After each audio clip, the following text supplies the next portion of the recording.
Hello guys, so in today's video I'm going to show you how to turn off direct messages or DMs for short. Anyways, let's get started. So first of all, you go down here to user settings and then you go to privacy and safety. Okay, right now you scroll down here and you have this option.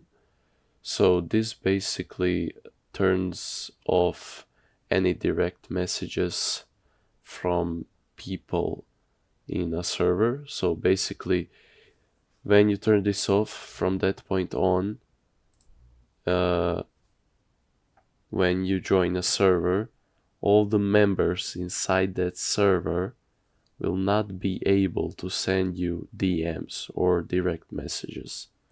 And if you have this turned on, well, they will be able to send you direct messages.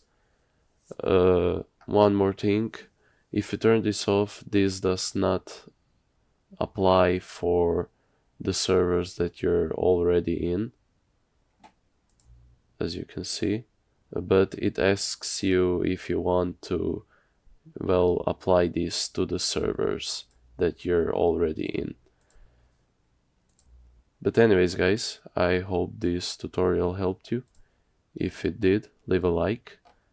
And if you have any questions, ask them down below in the comment section.